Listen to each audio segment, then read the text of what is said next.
Students, आज हम शुरू करने जा रहे हैं एक्सरसाइज 1.1 क्लास 10 चैप्टर 1 एनसीईआरटी। ठीक है, लास्ट वीडियो में हमने बात की थी कि रियल नंबर्स क्या होते हैं, यूक्लिड डिवीजन क्या होता है और एचसीएफ क्या होता है। हमने सारी बात कर ली थी। एक बारी फिर से देख लेते हैं थोड़ा सा कि यूक्लिड डिवीजन में हमने क्या पढ़ा था। ठीक है, हमने पढ़ा था कि a equals to b q plus r, ये हमने पढ़ा था यूक्लिड डिवीजन में, जहाँ a क्या है, डिविडेंड है, b डिवाइज़र है, q कोशेंट है, r रिमाइंडर है। ठीक है, हम इसको इस फॉर्म में भी लिख सकते थे। यहाँ पे ये तो हमारा हो गया डिविडेंड, ये डिवाइज़र, ये हमारा हो गया कोशेंट, और यहाँ पे हमारा फाइनली जो सोल्व करके आएगा वो यहाँ पे रिमाइंडर। ठीक है, और हमने ये भी बात की थी कि जो रिमाइंडर है वो क्या है कि ग्रेटर देन इक्वल्स टू 0 होगा या फिर b से छोटा होगा। ये सारा हमने पिछले वीडियो में क्या है कि समझ लिया था। ठीक है, अब हम आगे चलते हैं और एक्सरसाइज 1.1 पे बात करते हैं और यूक्लिड डिवीजन की जो एप्लीकेशंस हैं उसको देखेंगे कि यूक्लिड डिवीजन को यूज़ करते हुए हम कैसे पॉजिटिव इंटीजर्स का एचसीएफ निकाल सकते हैं। ठीक है, तो आगे चलते हैं। इसमें देखो, तो यह हमारा पहला क्वेश्चन है, use Euclid division algorithm to find the HCF of, और हमें 2 नंबर दिए हुए हैं। तो सबसे पहले हम देखते हैं कि यूक्लिड डिवीजन का यूज़ करते हुए क्या है कि एचसीएफ कैसे निकाला जाता है। ठीक है, देखो क्या होता है कि जब हम यूक्लिड डिवीजन यूज़ करेंगे, यानी कि हम ऐसा डिवीजन प्रोसेस करेंगे जब हम, और हम यहाँ पे एक नंबर लिखेंगे a, यहाँ पे एक b होगा, यहाँ पे कोशेंट होगा। ठीक है, हम क्या करेंगे, ये डिवीजन प्रोसेस करेंगे और कुछ यहाँ पे क्या है कि रिमाइंडर आएगा। ठीक है, 0 भी हो सकता है और 1 भी हो सकता है, लेकिन b से क्या है कि छोटा होगा। ठीक है, b से छोटा होगा। ठीक है, अगर रिमाइंडर 0 आ जाता है तो b हमारा यहाँ पे क्या है कि एचसीएफ हो जाएगा, और अगर रिमाइंडर 0 नहीं आता तो हम फर्दर क्या है कि नेक्स्ट स्टेप पे चलेंगे। क्या चलेंगे कि उस केस में क्या होगा कि हमारा जो रिमाइंडर है वो तो क्या हो जाएगा, डिवाइज़र हो जाएगा। ठीक है, और जो डिवाइज़र है उसको हम यहाँ ले आएंगे। ठीक है, और वो क्या है कि डिविडेंड हो जाएगा यहाँ पे। इस केस में अगर रिमाइंडर 0 नहीं आता है तो अभी हम इसको सोल्व करेंगे तो समझेंगे क्लियरली, हमें ये बात समझ आएगी। ठीक है, तो फाइनली हमें क्या करना है, हमें यूक्लिड डिवीजन परफॉर्म करते रहना है। कब तक, जब तक क्या है कि रिमाइंडर 0 नहीं आ जाए, और जहां पे रिमाइंडर 0 आ जाएगा, ठीक है, उस स्टेप में जो हमारा डिवाइज़र होगा वही क्या है कि हमारा एचसीएफ होगा। ठीक है, अब क्या है कि इसको हम पहले सोल्व करते हैं एक क्वेश्चन को, ताकि आपको अच्छे से ये बात समझ में आ जाए। तो पहला क्वेश्चन जैसे हमारा यहाँ दिया हुआ है 135 और 225। ठीक है, अब इसमें क्या है, देखो बड़ा नंबर कौन सा है, बड़ा तो 225 है, ये तो हमें दिख ही रहा है यहाँ पे। तो मतलब जो डिविडेंड होगा हमारा वो क्या होगा, 225 होगा। ठीक है, मतलब जो हमारा a होगा, a की वैल्यू क्या होगी, 225, और जो हमारा डिवाइज़र होगा वो क्या होगा, 135 होगा। ठीक है, अब हमें ये 2 नंबर यहाँ पे दिए गए हैं। अब हमें क्या करना है, इनका एचसीएफ निकालना है। तो हम सबसे पहले यूक्लिड डिवीजन स्टार्ट करते हैं। अब देखो यहाँ पे हमने लिखा 225, ठीक है, यहाँ पे लिखा 135। अब हम इसको डिवीजन करते हैं तो यहाँ पे 135 आ जाएगा, क्योंकि 135 इंटू 1 क्या होता है, 135। 5 में से 5 गए 0, और 2 है तो कैरी ली, यहाँ से एक कैरी ली, तो 12 में से 3 गए 9। ठीक है, और यहाँ पे 1 रह गया, फिर तो 1 - 1 0 आ जाएगा। ठीक है, तो यहाँ पे क्या है कि ये हमारा पहला स्टेप हो गया, लेकिन हमारा क्या है कि यहाँ पे रिमाइंडर 0 नहीं आया। ठीक है, इसी स्टेज को क्या है कि हम यहाँ पे यूक्लिड डिवीजन के अकॉर्डिंग ऐसे लिख सकते हैं, जो यूक्लिड की स्टेटमेंट है कि a equals to b q plus r, यही बोला है यूक्लिड ने। ठीक है, a हमारा क्या है 225, b हमारा क्या है 135, कोशेंट यहाँ पे हमारे पास 1 है, और रिमाइंडर हमारे पास क्या है 90 है। ठीक है जी, तो ये पहला स्टेप हो गया। अब रिमाइंडर 0 नहीं आया तो दोबारा से हम इसको यूक्लिड डिवीजन परफॉर्म करते हैं यहाँ पे। अब इस केस में क्या होगा, इस केस में क्या होगा कि ये जो हमारा डिवाइज़र है, ठीक है, ये जो हमारा डिवाइज़र है ये क्या है कि हम इसको यहाँ ले आएंगे और ये क्या है कि डिविडेंड बन जाएगा, और हम इसको अब आगे क्या है कि परफॉर्म सिमिलर वे में इसको करते हैं। ठीक है, यहाँ पे क्या आ जाएगा 135 है तो 1 टाइम पे जाएगा ये, यहाँ पे 90 आ जाएगा। ठीक है, और ये पूरा पूरा हमने यहाँ पे इसको डिवाइड कर दिया, और जब माइनस करेंगे तो क्या 5 माइनस 0 5, और 13 में से 9 गए, कितना बचा हमारे पास 4। ठीक है, तो 45 आ गया। लेकिन अभी भी क्या है कि हमारे पास जो रिमाइंडर है यहाँ पे 0 नहीं आया है। ठीक है, तो अब क्या करेंगे, अब वही स्टेप कि हम क्या करेंगे, जो ये 90 है इसको यहाँ पे लेके आएंगे। ठीक है, 90 को यहाँ पे लेके आएंगे। ठीक है, इसको हम यहाँ ले आए और अब इसको डिवाइड करेंगे तो 45 इंटू 2 क्या होता है 90 होता है। तो यहाँ पे 90 45 इंटू 2। ठीक है, तो ये पूरा पूरा हमारे पास यहाँ पे रिमाइंडर क्या है कि 0 आ गया। तो मतलब क्या है, हमने जैसे बात की थी, अब रिमाइंडर 0 आया तो यहाँ पे जो डिवाइज़र है ये हमारा क्या होगा HCF होगा। ठीक है, यूक्लिड के अकॉर्डिंग क्या लिखते हैं, A equals to b q plus r.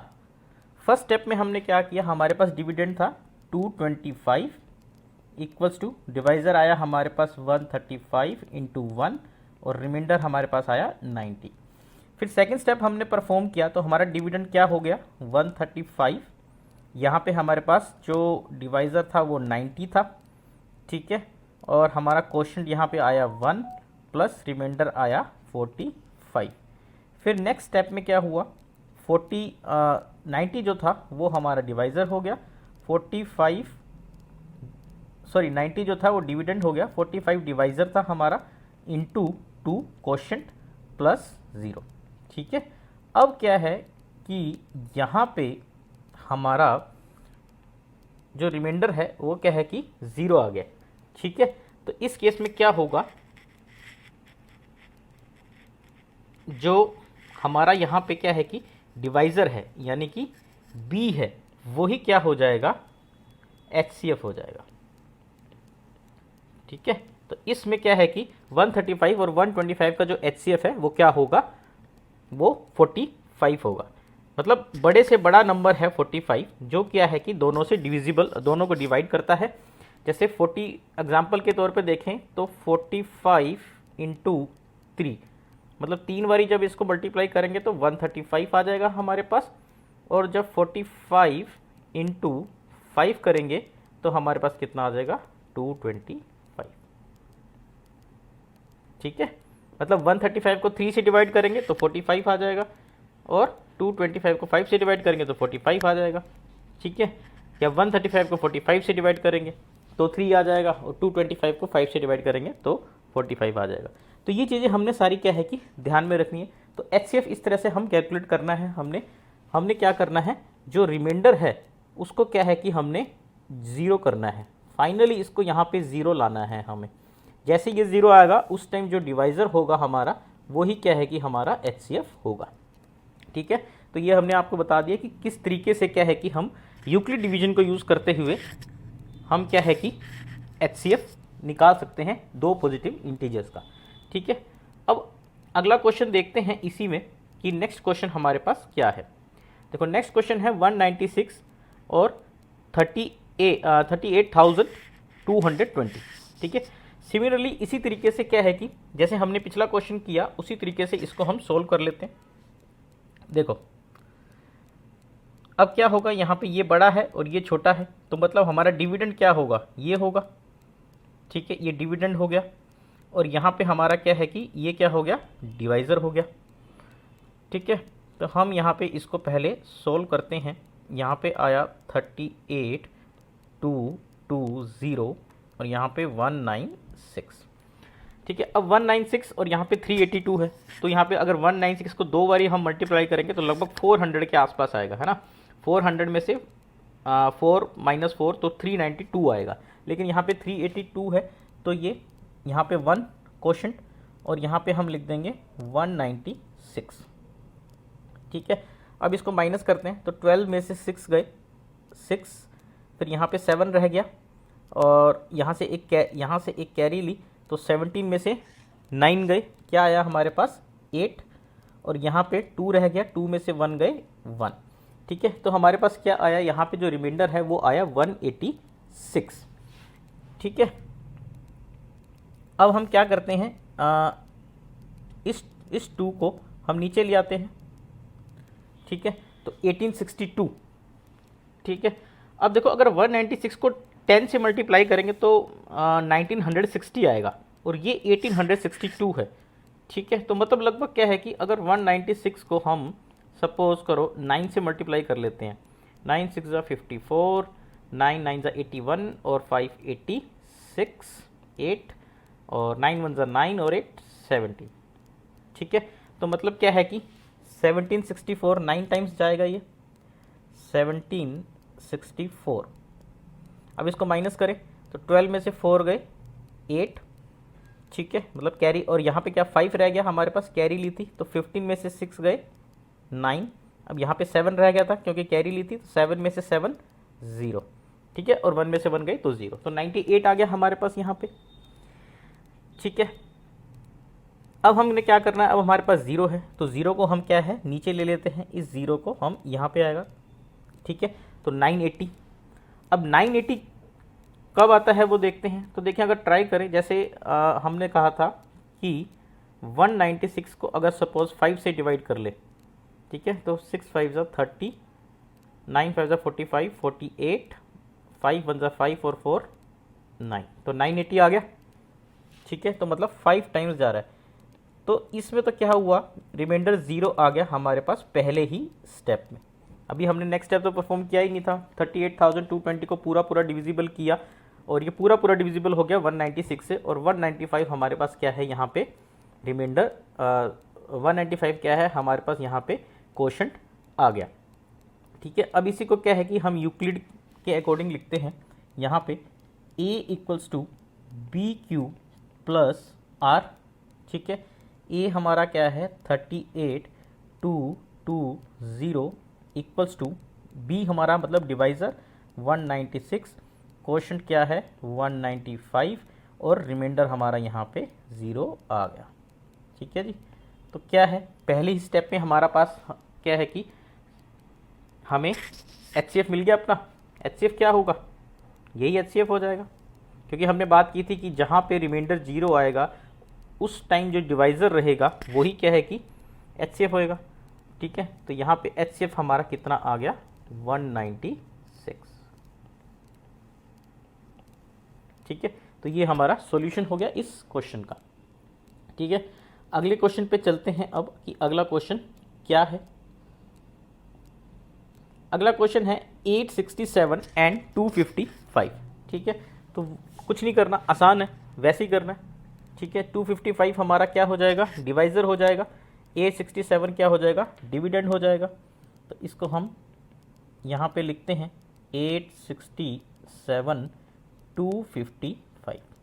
ठीक है, ज़्यादा कुछ नहीं है, बस कैलकुलेशन ही हैं इनमें। अब देखो 255 है, 255 को हम 3 से मल्टीप्लाई करते हैं, 5 3 ज़ा 15, 5 3 ज़ा 15 और एक 16, 3 2 ज़ा 6 और 7, 765 आ गया हमारे पास। यहाँ पे लिखते हैं 765। अब माइनस करते हैं, 7 में से 5 गए 2, 6 में से 6 गए 0 और 8 में से 7 गए, ठीक है 1, तो 102 रिमाइंडर आ गया।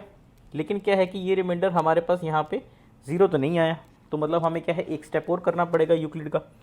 तो अब ये जो डिवाइज़र है इसको हम यहाँ लिख देते हैं अंदर 255। ठीक है, अब 102 को अगर 2 से मल्टीप्लाई करेंगे तो क्या आएगा 100 100 200, और 2 को भी 2 से मल्टीप्लाई होगा तो 204 आएगा। ठीक है, तो यहाँ पे क्या आ जाएगा ये 2 और 204। अब इसको माइनस करेंगे, 5 में से 4 गए 1, ठीक है, 5 में से 0 गए 5 और यहाँ पे 0। ठीक है, अब 51 आ गया, लेकिन अभी भी क्या है कि हमारा रिमाइंडर 0 नहीं आया, तो हम क्या करेंगे, ये जो 102 है, ठीक है, इसको क्या करेंगे, डिविडेंड बना लेंगे। तो इसको नीचे लेके आते हैं 102 को। अब इसको नीचे लेके आए तो देखो 51 इंटू 2 क्या होता है, 102, मतलब यहाँ पे ये पूरा पूरा डिविजिबल हो गया, रिमाइंडर 0 हो गया। ठीक है, मतलब हमारा HCF क्या आया, हमारा जो HCF है वो आया 51। ठीक है, अब इसी को हम यूक्लिड की फॉर्म में लिख देते हैं, यूक्लिड ने जैसे कहा था, यूक्लिड साहब ने। ठीक है, कैसे लिखेंगे यूक्लिड की फॉर्म में, देखना यहाँ पे कि A equals to b q plus r लिखते हैं। A हमारा पहले स्टेप में क्या था, 867। ठीक है, उसको हमने कैसे लिखा, 255, कोशेंट हमारा आया 3 और यहाँ पे रिमाइंडर हमारा आया 102। फिर हमने सेकंड स्टेप परफॉर्म किया, जहाँ पे 255 को हमने क्या किया, डिविडेंड बना लिया। ठीक है, और 102 हमारा डिवाइज़र था, कोशेंट हमारे पास 2 आया और रिमाइंडर हमारे पास 51 आया। फिर थर्ड स्टेप किया, जहाँ पे डिविडेंड 102 हो गया, जो डिवाइज़र था वो 51 था हमारा, कोशेंट यहाँ पे 2 आया फिर से, और रिमाइंडर यहाँ पे 0। ठीक है, तो ये क्या है कि हमारा यहाँ पे यूक्लिड के अकॉर्डिंग हमने लिख दिया, तो यहाँ पे ये हमारा 51 जो है वो क्या हो गया, HCF। ठीक है, तो ये क्वेश्चन भी आपका सोल्व हो गया। ठीक है, अब बढ़ते हैं सेकंड क्वेश्चन की ओर, आगे चलते हैं और देखते हैं सेकंड क्वेश्चन क्या है हमारा। क्वेश्चन क्या है कि ये क्या कह रहा है, show that any positive odd integer. ठीक है, तो सबसे पहली बात क्वेश्चन में हमें यहाँ पे मार्क कर लेना है कि पूछा क्या गया है, पॉजिटिव ओड इंटीजर। सबसे पहले तो इम्पोर्टेंट पॉइंट ये है कि जो इंटीजर है वो ओड होना चाहिए प्लस पॉजिटिव होना चाहिए। ठीक है, is of the form 6q + 1, 6q + 3 और 6q + 5, जहाँ पे q क्या है, इंटीजर है। ठीक है, ये छोटी छोटी बातें हैं ना, जो कि q इंटीजर है, ठीक है, और हमें जो शो करना है वो पॉजिटिव ओड इंटीजर होना चाहिए। ये छोटी छोटी बातें बहुत इंपॉर्टेंट है। अभी हो सकता है कि हमें लगे, आपको लगे कि यार मतलब इतना इंपॉर्टेंट नहीं है, लेकिन जब हम +1 या +2 में जाते हैं या जेई की तैयारी करते हैं आगे, तो क्या होता है कि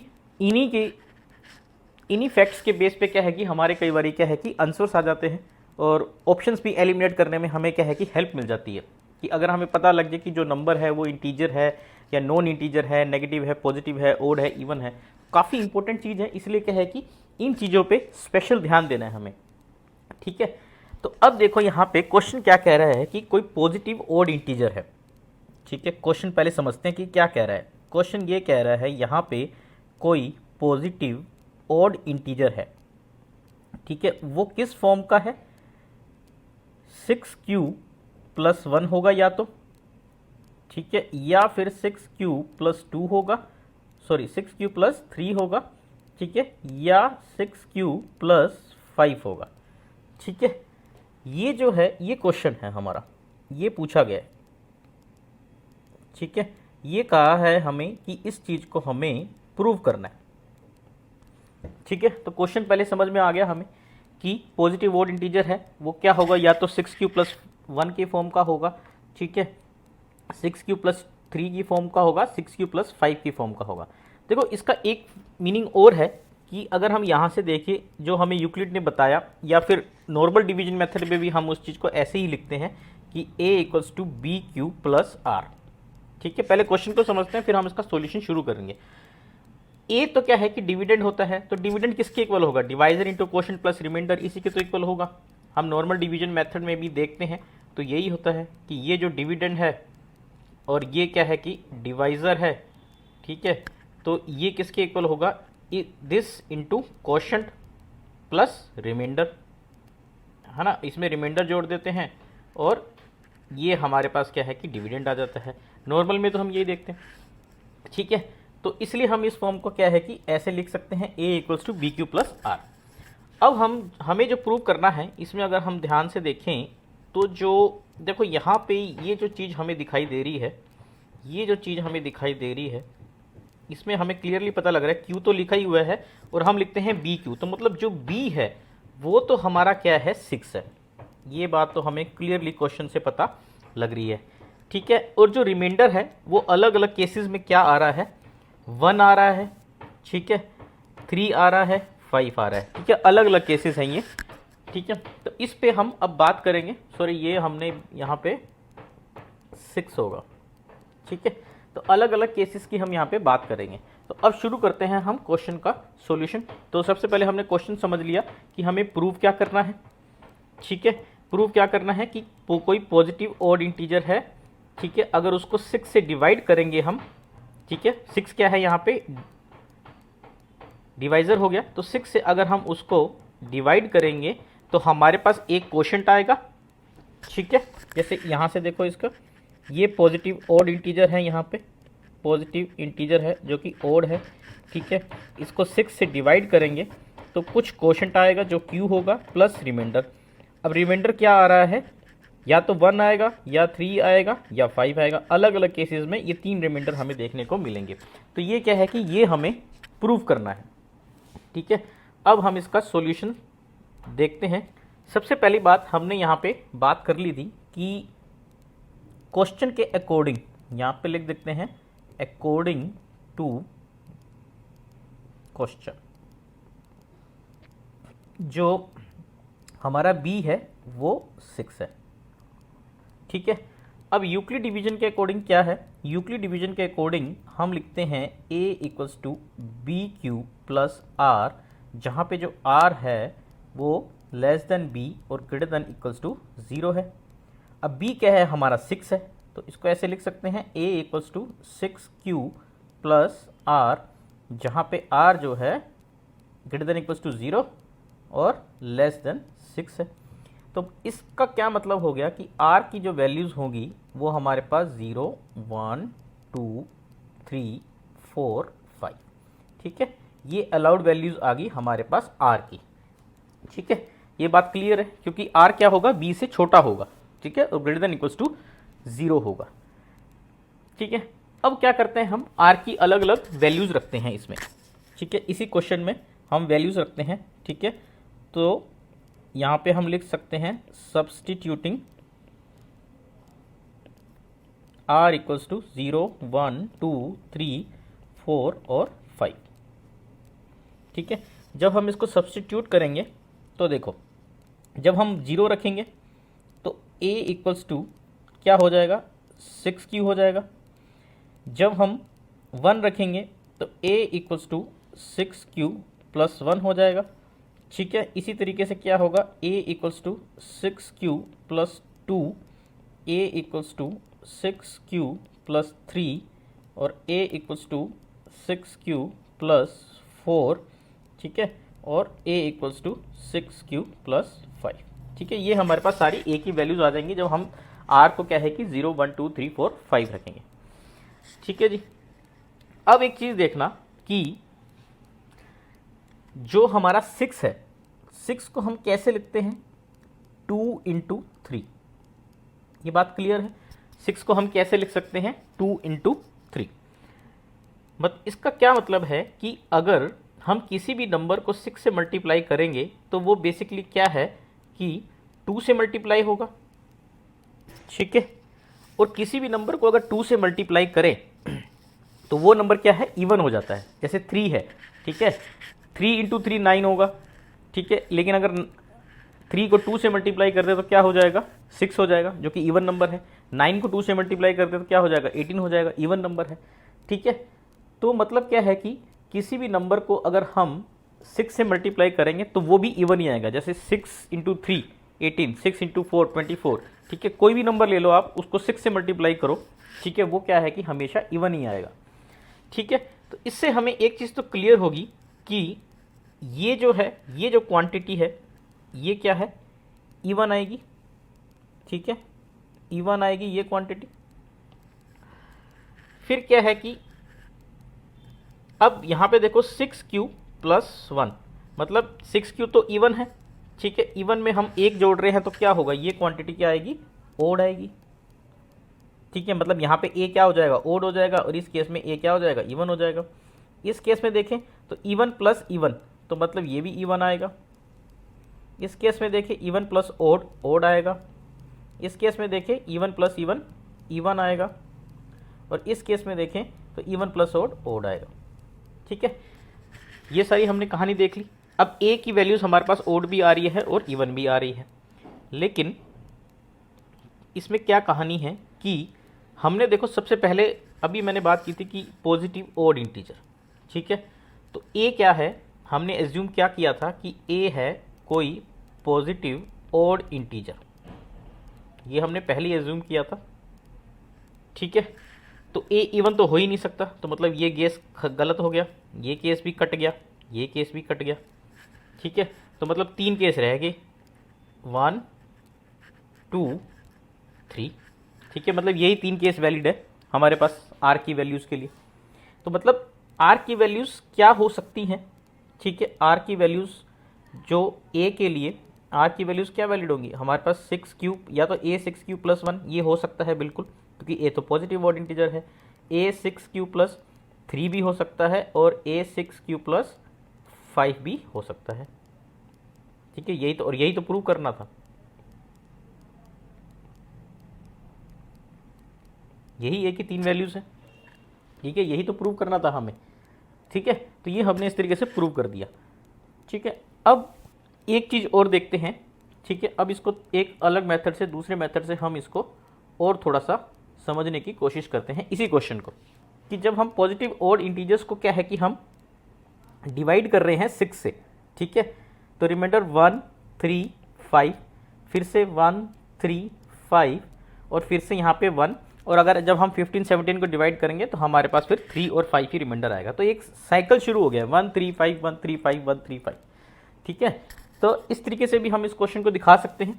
ठीक है, और इसमें क्या है कि हम ऐसे डिवीजन करके हम लिख सकते हैं, जैसे यहाँ पे हम a is equal to b q plus r लिख सकते हैं यहाँ पे। ठीक है, और a क्या है हमारे पास यहाँ पे 1 इक्वल्स टू b क्या है डिवाइज़र 6 इंटू 0 प्लस 1। ठीक है, और ऐसे ही हम 3 को लिख देते हैं 6 इंटू 0 प्लस 3, 5 को लिख देते हैं 5 इंटू 0 प्लस 5, यहाँ पे 7 को लिख देते हैं 7 इक्वल्स टू 6 इंटू 1 प्लस 1, 9 को लिख देते हैं 6 इंटू 1 प्लस 3, और यहाँ पे 11 को लिख देते हैं 6 इंटू 1 प्लस 5, और यहाँ पे 13 को लिख देते हैं 6 इंटू 1 प्लस 6 इंटू 2 प्लस 1, 15 को लिख देते हैं 6 इंटू 2 प्लस 3, और 17 को यहाँ पे लिख सकते हैं 6 into 2 plus 5 and so on. ठीक है, तो हमने देखो इस पूरे में हमारे पास जो हमारे पास रिमाइंडर हैं वो 135 135 और 135, जहाँ पे 6 क्या है b है, तो 6, और ये क्या है हमारे पास जो क्वोशंट है q है, तो 6 क्यू प्लस 1। ठीक है, 6 क्यू प्लस 3 और 6 क्यू प्लस 5 की फॉर्म में, और यही तो क्वेश्चन में पूछा गया 6 क्यू प्लस 1 6 क्यू प्लस 3 और 6 क्यू प्लस 5 के फॉर्म में हम इसको क्या है कि रिप्रेजेंट कर सकते हैं। तो ये भी मेथड सही है बिल्कुल, लेकिन पिछला मेथड क्या है कि एनसीईआरटी में जो मेथड दिया हुआ है वो यूक्लिड डिवीजन से किया हुआ है, वो पीछे वाला जो हमने इससे पहले जो मेथड किया था इस क्वेश्चन को सोल्व करने के लिए वो दिया गया है। ठीक है, इसलिए हमने उससे किया। वैसे समझने के लिए और क्लैरिटी के लिए क्या है कि ये मेथड और भी अच्छा है। ठीक है, तो 2 क्वेश्चन हमने यहाँ पे कर लिए। अब बढ़ते हैं हम अपने तीसरे क्वेश्चन की ओर। अब तीसरा क्वेश्चन देखते हैं क्या है। ठीक है, तीसरा क्वेश्चन क्या कह रहा है हमारे पास, an army contingent of 616 members is to march behind an army band of 32 members। ठीक है, देखो क्या है कि एक तो आर्मी कॉन्टिजेंट है जिसमें कितने मेंबर्स है 616 मेंबर्स, और उनको क्या है कि आर्मी बैंड के पीछे चलना है जिसमें कितने हैं 32 मेंबर्स। तो 32 मेंबर्स आगे चलेंगे और उनके पीछे क्या है कि 616 मेंबर्स चलेंगे। ठीक है, इन ए परेड, ऐसे परेड में चलेंगे। अभी क्या क्वेश्चन है कि the 2 groups are to march in the same number of columns. ठीक है, कि दोनों ग्रुप को क्या है कि सेम नंबर ऑफ कॉलम्स में चल रहा है। What is the maximum number of columns in which they can march. तो मैक्सिमम नंबर ऑफ कॉलम्स हमें बताने हैं जिसमें वो मार्च कर सकते हैं। तो पहले क्या है कि क्वेश्चन को समझते हैं।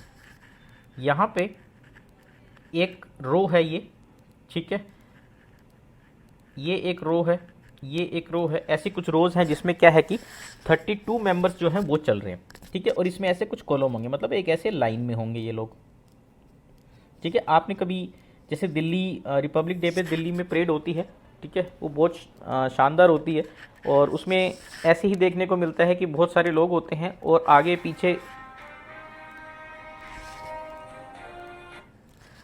पीछे सब लोग क्या है कि एक ही लाइन में या सेम नंबर ऑफ कॉलम्स में चल रहे होते हैं, ठीक है। तो उसी तरीके से क्या है, अब ये तो 32 मेंबर्स है टोटल, ठीक है। कॉलम हमें बताने हैं, मैक्सिमम कॉलम बताने हैं, ये ऐसे कितने बनेंगे। ये तो हमने एक बारी वैसे ही एग्जांपल लिए, ठीक है। ये ज़्यादा भी हो सकते हैं, कम भी हो सकते हैं, वो हम सोल्व करेंगे तब हमें पता लगेगा। अब इनके पीछे क्या है कि यहाँ पे बिल्कुल इनके पैरेलल होना चाहिए सिस्टम, 616 मेंबर्स चल रहे हैं, ठीक है। इस ऐसे एक कॉलम हो गया, ऐसे एक लाइन में है, ऐसे ऐसे और ऐसे, और ऐसे ये रो होगी, ठीक है। 1 2 3 4, इसमें हमने 4 दिखाए हैं यहाँ पे, ये ज़्यादा भी हो सकते हैं। तो पूछा गया है कि ये ज़्यादा से ज़्यादा कितने कॉलम हो सकते हैं ताकि ये जो है, ये जो सिमेट्री है ये बनी रहे हमारी, ठीक है। ऐसा ना हो कि ये 4 कॉलम में चल रहे हैं तो ये 5 कॉलम में चल रहे हैं, ठीक है, ऐसा नहीं होना चाहिए। तो ये हमारा क्वेश्चन है ज़्यादा से ज़्यादा, ठीक है। तो जब भी हमने HCF जब डिस्कस किया था हमारे फर्स्ट वीडियो में इस टॉपिक के, उसमें हमने ये सारी बात की थी कि HCF क्या होता है, ठीक है, और हमारी HCF की एप्लीकेशंस क्या होती है। तो अब देखते हैं, तो हमें बेसिकली क्या करना है कि इस क्वेश्चन में हमें HCF निकालना है 32, मतलब इस चीज़ का HCF, ठीक है, इस चीज़ का HCF और एक इस चीज़ का HCF, ठीक है। तो ये 32 मेंबर्स हैं यहाँ पे, और यहाँ पे कितने हैं 616, तो इनका HCF निकालते हैं, फिर हम आपको समझाएंगे कि कैसे ये पॉसिबल हुआ, ठीक है। तो जब हम इसका HCF निकालेंगे, देखो, तो 616 हम यहाँ लिख लेते हैं अंदर, और 32 बाहर आ जाएगा क्योंकि 32 छोटा है, ठीक है। 32 इंटू 2 64 होता है, लेकिन यहाँ पे क्या है 61 है, तो 1 टाइम ही जाएगा, ठीक है। 32 यहाँ पे 1 आ गया। अब माइनस करेंगे तो हमारे पास कितना बचेगा, 11 में से 2 गए 9, और 5 में से 3 गए 2, तो 29 बचा। 29 बचा हमारे पास यहाँ पे। अब हमने क्या किया, इस 6 को यहाँ पे ले आए नीचे, तो ये कितना हो गया 296। अब देखते हैं 32 की टेबल में, देखो 296 आता है नहीं आता, 32 इंटू अगर 10 करें तो ये होता है 320, 32 इंटू 9 करें तो कितना हो जाएगा, ये हो जाएगा 288, ठीक है। तो ये 9 टाइम्स में जाएगा 288। अब रिमाइंडर कितना बच गया यहाँ से 8, ठीक है। तो ये हमारा फर्स्ट स्टेप कंप्लीट हुआ और रिमाइंडर हमारे पास 8 बचा यहाँ पे, ठीक है। अब हम क्या करेंगे कि ये जो डिवाइज़र है इसको नीचे लाएंगे यहाँ पे, ठीक है। तो मतलब अब यहाँ पे 32 आ जाएगा हमारे पास, ठीक है। तो 8 4 जा 32, रिमाइंडर हमारे पास 0, ठीक है। तो HCF कितना आ गया हमारे पास 8 हमारा क्या हो गया, HCF हो गया किसका 616 का और 32 का। इसी को हम यूक्लिड फॉर्म में भी लिख सकते हैं, कैसे, A is equal to b q plus r, कैसे लिखेंगे यूक्लिड फॉर्म में, A equal to b q plus r, जहाँ पे A कितना है, फर्स्ट स्टेप तो हमारा हुआ 616 इक्वल्स टू 19, सॉरी डिवाइज़र पहले आएगा, तो पहले चलो डिवाइज़र को लिख लेते हैं यहाँ पे, ठीक है। ये क्या होगा 32 इंटू 19 प्लस रिमाइंडर हमारे पास बचा था यहाँ पे 8। सेकेंड स्टेप में क्या हुआ, 32 हमारा डिविडेंड हो गया, और जो हमारा डिवाइज़र था वो 8 हो गया इंटू 4, और यहाँ पे रिमाइंडर 0, ठीक है। ये हमने यूक्लिड के अकॉर्डिंग लिखा, और अब हमारा क्या है, ये जो 8 है ये हमारा HCF हो जाएगा। तो मतलब मैक्सिमम नंबर ऑफ कॉलम्स जिसमें वो मार्च करेंगे वो 8 होगा। अब देखो इसको देखते हैं, समझते हैं कैसे 8 कैसे होएगा। मतलब 8 कॉलम तो यहाँ हो गए, 1 2 3 4 5 6 7 8, ठीक है। तो 8 4 जा 32, मतलब 1 2 3 4 5 6 7 8 और ऐसी ये एक रो होगी, यहाँ 2 रो होगी, 3 रो होगी और 4 रो होगी। मतलब 4 रोज में क्या है कि 32 लोग क्या है कि एडजस्ट हो जाएंगे। अब देखते हैं कि 616 मेंबर्स, ठीक है। तो 616 को अगर हम 8 से डिवाइड कर दें क्या आएगा, 7, 8 7 जा 56, 5 और 56 77। मतलब क्या है कि 616 जो लोग हैं वो ऐसे 1 2 3 4 5 6 7 8 8 कॉलम्स में चलेंगे, ये 8 कॉलम्स हो गए और 77 ऐसे टोटल रो बनेगी। टोटल रो कितनी हो जाएगी यहाँ पे 77, कॉलम्स कितने हो जाएंगे 8, ठीक है। और ये टोटल लोग कितने हो जाएंगे 616, ठीक है। ये क्लियर हो गया क्वेश्चन और कैसे हमने इसको सारा देखा, ठीक है। क्लियर है ये क्वेश्चन। अब आगे बढ़ते हैं हम, इसमें क्या है कि फोर्थ क्वेश्चन की तरफ और देखते हैं फोर्थ क्वेश्चन हमारा क्या है। फोर्थ क्वेश्चन है हमारा और ये लास्ट क्वेश्चन है इस एक्सरसाइज का। वो क्या कह रहा है कि यूक्लिड डिवीजन को हमें यूज़ करना है, ठीक है।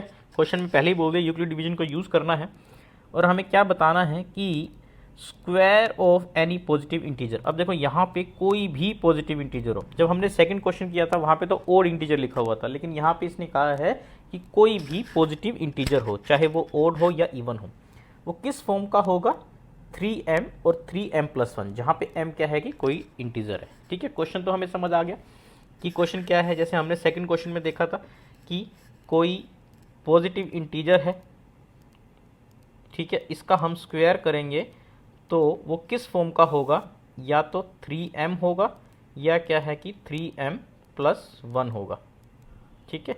तो ये चीज़ हमें क्या है कि ये हमें प्रूव करनी है, यहाँ पे यही चीज़ प्रूव करनी है, ठीक है। तो अब देखते हैं, इससे हमें एक बात तो क्लियर पता लग रही है कि जो a = bq+r लिखते हैं तो यहाँ पे जो b है वो उसकी वैल्यू क्या है, यहाँ पे 3 है, ये बात तो पता लग ही रही है, ठीक है। तो b की वैल्यू क्या है कि हम 3 लेते हुए इस क्वेश्चन को क्या है कि हम सोल्व करते हैं।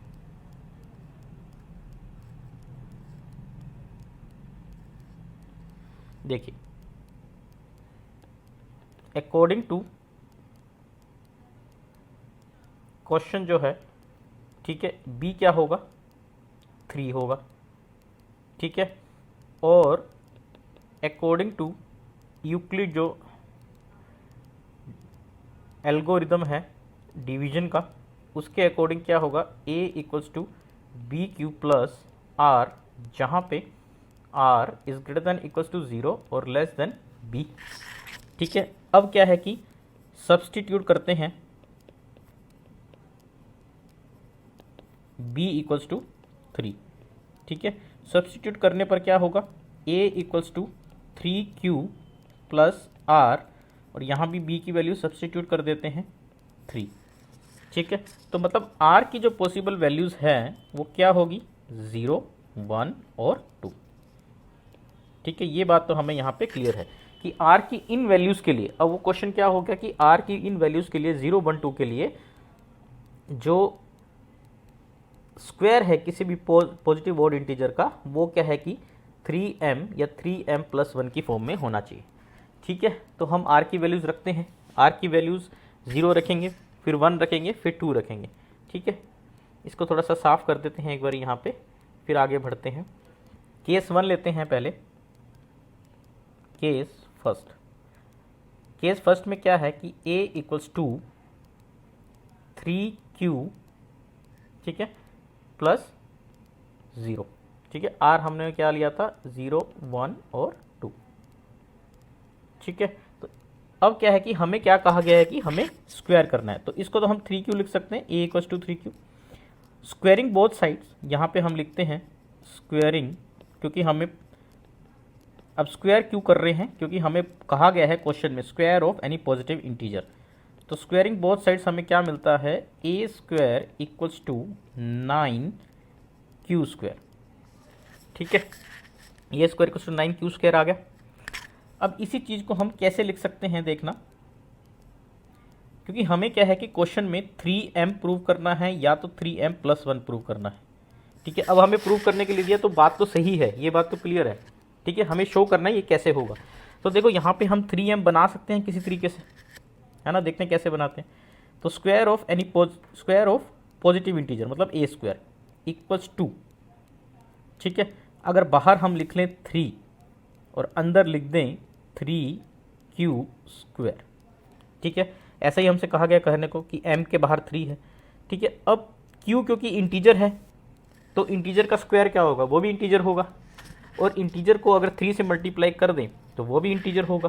तो मतलब ये पूरी जो क्वांटिटी है ये भी क्या है, एक इंटीजर ही होगी, और m भी क्या है हमारे पास, इंटीजर है, ठीक है। इसलिए हमने जब आपको सेकंड क्वेश्चन करवाया था तो ये कहा था कि ये बहुत इंपॉर्टेंट है, ध्यान रखना है कि कौन सी क्वांटिटी इंटीजर है, कौन सी इंटीजर नहीं है, या कोई पॉजिटिव ऑड इंटीजर है या सिर्फ ओड है या इवन है, ये सब बहुत इंपॉर्टेंट है, ध्यान रखना, ठीक है।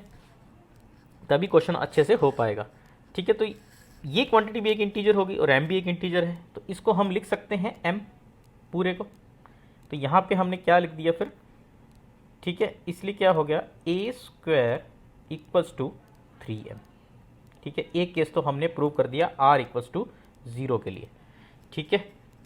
ए स्क्वायर इक्वल्स टू 3m, ठीक है। r इक्वल्स टू 0 के लिए हमने ये चीज़ प्रूव कर दी, ठीक है।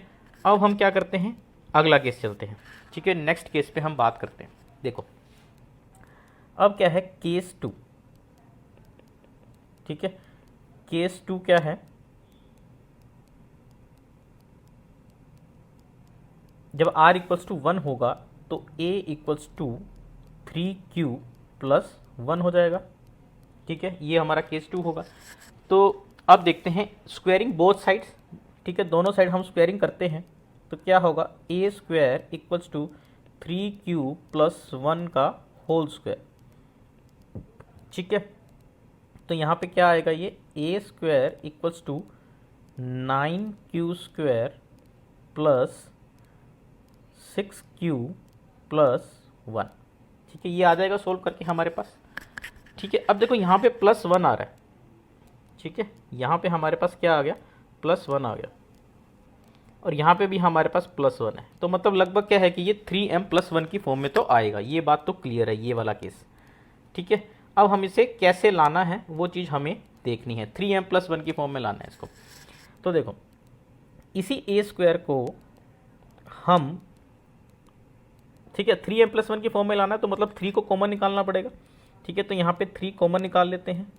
3 जब हमने कॉमन निकाला तो इसको लिख सकते हैं q स्क्वायर प्लस 2q, और यहाँ पे लिख सकते हैं प्लस 1, ठीक है। अब वही सारी स्टोरी फिर से कि q क्या है, इंटीजर है, तो q का स्क्वायर भी इंटीजर होगा, और q को 2 से मल्टीप्लाई करेंगे तो ये भी इंटीजर होगा। तो मतलब पूरी की ये पूरी क्वांटिटी भी क्या है, इंटीजर होगी। और m क्या है, m भी एक इंटीजर है। तो हम क्या है कि इस पूरी q स्क्वायर प्लस 2q को हम m लिख सकते हैं, ठीक है, इसको m लिख सकते हैं।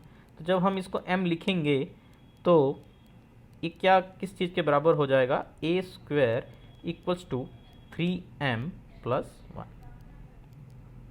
ठीक है। तो ये केस भी हमने क्या है कि प्रूव कर दिया, a square equals to 3m plus 1, ठीक है। तो ये क्या हो गया, r इक्वल्स टू 1 के लिए, और ये हो गया r इक्वल्स टू 0 के लिए। अब हमें r इक्वल्स टू 2 के लिए और प्रूव करनी है ये कहानी, ठीक है। तो एक बार हम इसको साफ कर देते हैं थोड़ा सा। अब हम क्या लिख रहे हैं, केस 3। केस 3 कौन सा है, r इक्वल्स टू 2। तो इस केस में क्या हो जाएगा, जो a है, a equals to 3q plus 2 हो जाएगा, ठीक है। यही चीज़ हमें क्या है कि प्रूव करनी है, ठीक है। अब इस केस में भी हमें क्या करना है कि स्क्वायरिंग करनी है दोनों साइड्स, ठीक है। तो a square equals to 3q plus 2 का होल स्क्वायर, ऐसे लिख सकते हैं, ठीक है। तो ए स्क्वायर क्या हो जाएगा, 9q square plus 12q plus 4, इसको जब ओपन किया तो यही आ जाएगा, ठीक है। फिर हम क्या लिख सकते हैं कि ए स्क्वायर, अब देखो वही सिस्टम है, हमारे पास प्लस में कुछ आ रहा है यहाँ पे, है ना, प्लस में कुछ आ रहा है, और तो 3m तो ये होगा नहीं यहाँ पे, ठीक है। प्लस में कुछ आ रहा है तो यहाँ पे 3m तो हम प्रूव इसको कर नहीं सकते क्योंकि प्लस में कुछ है साथ में, है ना। तो हमें क्या है यहाँ पे कोशिश करनी है कि 3m+1 के इसको बराबर बनाया जाए तो यहाँ पे हमें 1 लाना है। 1 लाने के लिए हम क्या कर सकते हैं, इसको ऐसे लिख सकते हैं 9q² + 12q + 3 + 1। ठीक है, अब हम यहाँ पे क्या है कि 1 लिया है, तो ये 3m+1 के अकॉर्डिंग 1 तो आ गया हमारे पास यहाँ पे। ठीक है, अब आगे देखते हैं। देखो अब हमें यहाँ पे क्योंकि 3m+1 लाना है तो 3 कॉमन निकाल लेते हैं यहाँ पे। जैसे ही 3 कॉमन निकालते हैं तो अंदर क्या बचा, 3q² + 4q + 1 + 1। ठीक है, ऐसे लिख सकते हैं इसको। अब वही सारी कहानी फिर से कि q क्या है कि बेसिकली एक इंटीजर है, तो ये भी इंटीजर होगा, ये भी इंटीजर होगा, ये भी इंटीजर होगा। अगर ये सारे इंटीजर हैं, ये पूरी की पूरी जो क्वांटिटी है ये भी क्या है, इंटीजर होगी। और m क्या है, m भी एक इंटीजर है, तो हम इसको क्या है कि m के बराबर मान लेते हैं। ठीक है, तो हम इसको ऐसे लिख सकते हैं a² = 3m+1। यही तो प्रूव करना था। ये किसके लिए हमने प्रूव कर दिया, r = 2 के लिए।